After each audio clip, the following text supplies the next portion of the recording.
Cette aventure commence en février. Là, j'étais en train de dormir.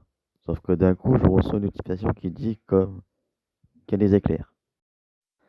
Quelques jours plus tard, nous avons une dégradation pluvieuse. C'est une image que j'ai prise l'après-midi.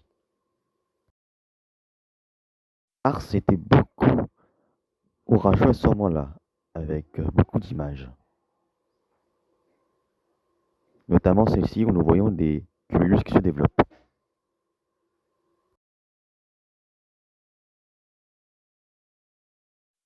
Les orages étaient bien sûr de nature modérée à faible.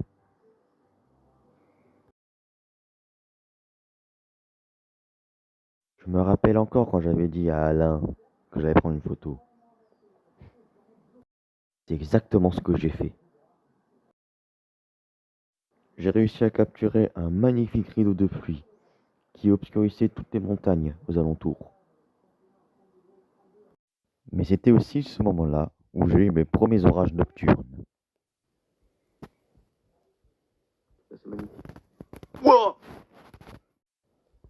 Mais oh! Oh oui!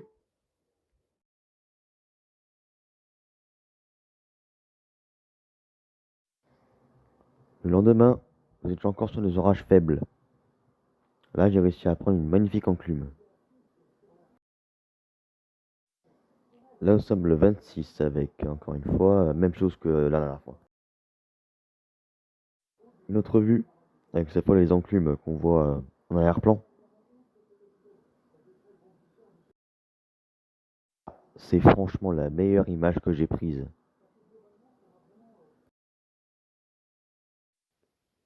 Donc ceci est une image d'un radar qui a été pris le 11 mars. Donc c'était l'un des premiers orages de l'année, quoi.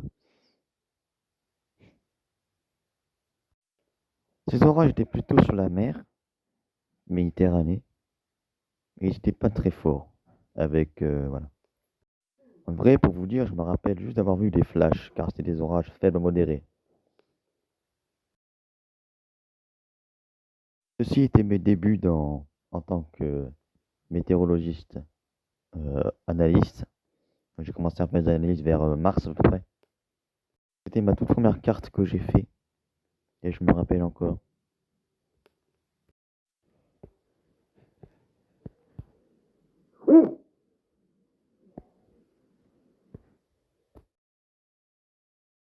Ce que vous avez vu, c'était mon premier intra. Je l'ai pris pendant un live. Alain Seleno l'a vu car il était sur mon live. L'assemblage n'avait pas de trépied, je n'avais quasiment rien, juste un téléphone pour filmer.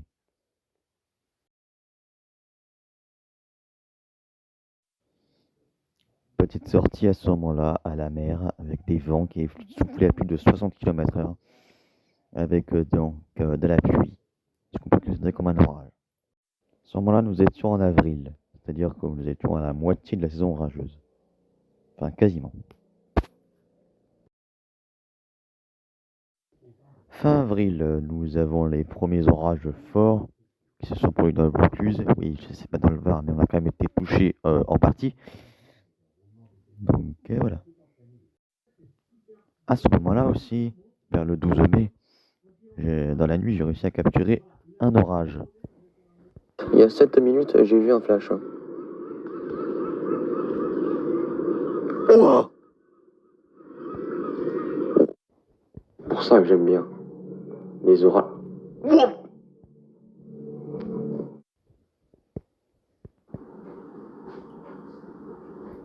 Ah ouais. Ah oui. Putain. Le lendemain, ça recommence avec cette fois une cellule linéaire, donc c'est-à-dire une cellule en ligne qui s'est dirigée vers moi. Donc à ce moment-là, j'ai pu faire un live. Et donc si voilà la carte Kéronos que je vous montre, hein. Donc on peut voir que j'étais dans le modéré, clairement. Et vraiment les gars, je vous dis, c'était incroyable. Donc le lendemain, le 13 mai, un orage de grêle s'abat sur Draguignan et ses alentours. Sur la carte, on peut voir que Draguignan a été littéralement bombardé par les impacts de foudre pendant au moins 2 heures, voire même 3 heures. Sur les radars Keronos, on peut voir le développement progressif des orages. On peut voir aussi que Yann a commencé à être touché par cet orage-là. Tout a commencé avec un ciel noir. J'étais en sport et d'un coup, j'en commence à entendre du tonnerre. Je me rends compte que c'est la grêle qui arrive, car ça continue et ça continue. Des petites billes sont tombées du ciel après ça. Pendant notre visite au Cahier des Morts, ce qui était le lendemain du coup, j'ai réussi à capturer ces images. Je me rappelle encore de ça. Une autre image aussi est tout aussi belle. J'apprécie vraiment. Le 16 mai, un orage se développe. Il commence à arriver vers Draguignan, sauf qu'il s'estompe au moment où il arrive à Draguignan. Le ciel était vraiment très menaçant, même si je n'ai pas les images, malheureusement. Le 20 mai, des orages violents se déclenchent sur l'Occitanie. Sauf que je sais pas si ces orages vont se décaler vers la PACA dans quelques heures. Malgré que je sois dans la zone modérée, je vais réussir à capturer quelque chose d'incroyable. Oh bordel! Cette image sera à l'origine de ma photo de profil que j'utiliserai de mai jusqu'à novembre 2025. Demain, Keronos nous met en fort, mais ce qu'on ne sait pas encore, c'est que le plus gros va passer sur les terres du Var. L'orage sera particulièrement violent, notamment en impactant l'endroit où je suis en ce moment. Yann sera particulièrement touché, avec sa commune du Collet des Morts qui se fera littéralement foudroyer de part en part. Moi aussi, je serai d'ailleurs très touché, avec un impact qui a frappé à Monouam. Et puis, 2 jours plus tard, je réussis à capturer Trop ça. compliqué, là je suis trop occupé de regarder là.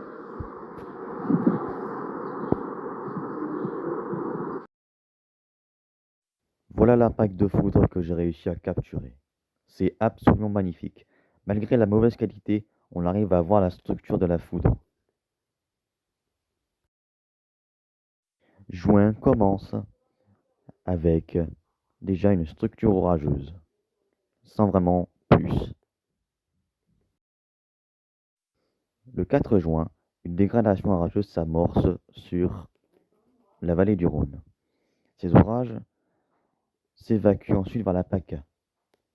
Ici, nous pouvons voir l'image de météo ciel, on peut voir les sommets nuageux. Sauf qu'il y aura un petit flop. C'est qu'il ne se passera rien. Sauf que j'ai réussi à capturer ce magnifique enclume vers 19h. Un jour d'été de juin, j'ai réussi à capturer cet orage, qui certes ne m'a pas touché, mais qui a déversé pas mal d'eau. Le 20 juin, des orages commencent à s'amorcer sur les Alpes. Ces orages sont très forts, voire même virulents, vu leur structure, et il y a aussi beaucoup d'activités électriques. À 15h30, je rentre du collège, et je vois cette magnifique enclume, dont je fais un post dessus. Je regarde les images satellites, et je vois ça sur Keronos. On voit très bien la structure nuageuse, qui est absolument dantesque. Quelques heures plus tard, je me retrouve avec des Mamatus sur ma commune, ce qui est absolument magnifique. Une autre image.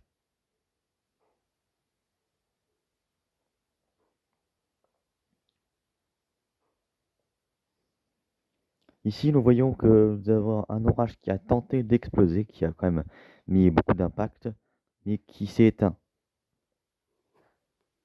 Juin qui se termine avec les derniers orages. Du moins. Avec notamment un petit orage fort sur le Verdon, qui a l'air donné d'impressionnants impacts. C'est à ce moment-là que je commence à me perfectionner sur les cartes.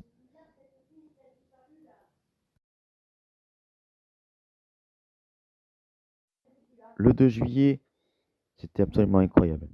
Un orage très fort avec une amorce supercellulaire est arrivé sur ma commune. On peut voir le violet sur Draguignan, ce qui veut dire qu'il y a eu énormément de pluie. Je me rappelle encore, il y avait des vents à plus de 90 km/h, avec des grands de 3 centimètres. Ici, le point voir le fameux mésocyclone, ce qui veut dire qu'il y avait un risque de tornade assez fort. Ici, nous avons l'Arcus. Encore une fois, un petit éclair qui est assez sympa. D'ailleurs, je me rappelle encore une fois de Silver qui m'avait dit qu'il y avait un mésocyclone et elle m'avait dit que c'était une amorce supercellulaire.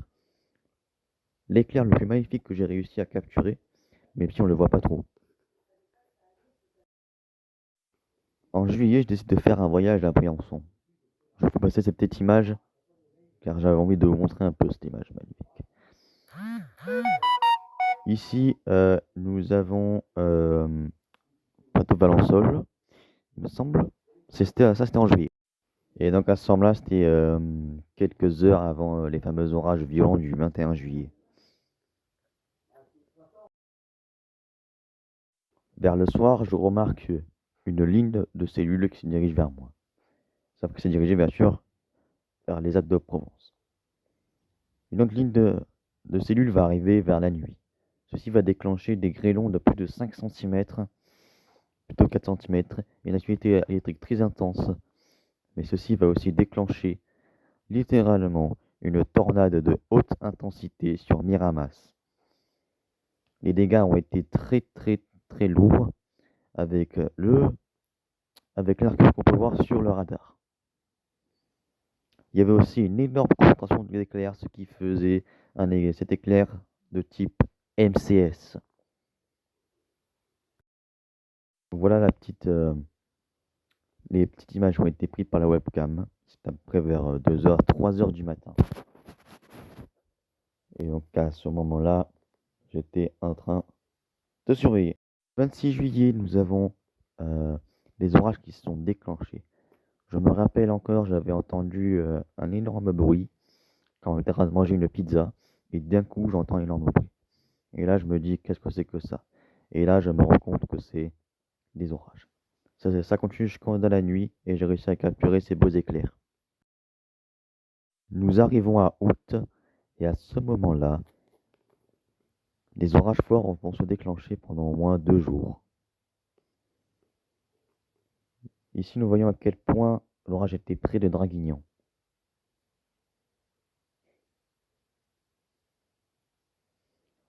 Sur le webcam, on peut voir à quel point c'était magnifique avec ces mamatus. Le 14 août, des orages forts se déclenchent. Sauf que ce ne serait pas des orages forts, ce seraient des orages très violents qui ont touché la commune de Quinçon avec pluie intense et activité électrique absolument incroyable. J'ai réussi à capturer cet intra qui est absolument magnifique. Août se termine peu à peu avec dégradation orageuse sur dégradation orageuse. On peut voir cette cellule en Méditerranée qui certes ne m'a pas touché, mais qui a montré à quel point la situation était instable. Un autre orage cette fois pris vers fin août où on peut voir une ligne orageuse. J'ai commencé vraiment à me perfectionner à ce moment-là. Et là, j'ai commencé à faire, voilà. C'était aussi la première fois que Kéronos mettait le VAR en vigilance rouge. Donc là, c'était pour le 1er septembre. Donc septembre qui a commencé du coup avec des orages assez violents. Avec donc ces instras que j'ai réussi à capturer durant mon live. Malgré un petit siffleur sauvage, on peut voir que septembre a débuté avec des orages, notamment le 4 septembre. Donc oui, ça démarrait avec quelques petites instabilités comme des orages modérés. J'ai réussi à prendre cette photo en rentrant du collège avec cette magnifique cumulonimbus. Et ça continue le lendemain avec des orages modérés. Le 21 septembre, une véritable ligne orageuse commença à se former sur la Méditerranée. Elle touche le Bouches-du-Rhône et commence à se décaler vers le Var, dangereusement. Ces orages vont déclencher une véritable apocalypse sur Toulon Et j'ai réussi aussi à capturer un éclair durant mon live. Septembre se termine avec un petit ciel de traîne qui était dû à une dépression. J'ai réussi à capturer quelques peu de nuages. Cette dépression contenait aussi un peu de cyclonisme, ce qui fait que les nuages tournaient autour de moi.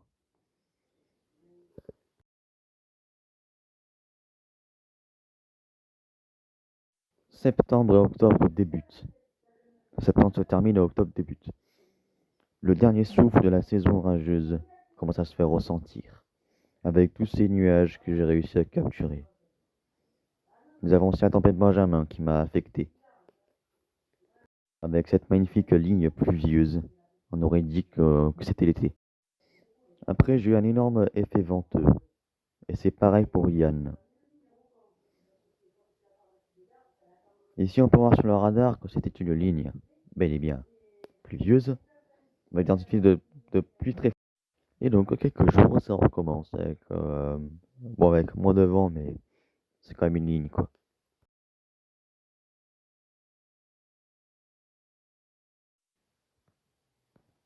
Ça fait longtemps.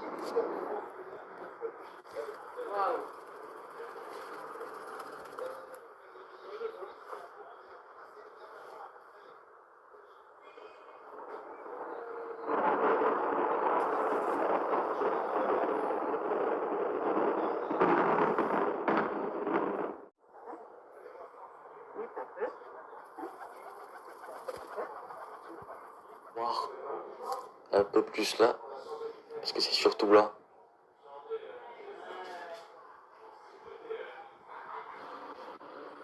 Je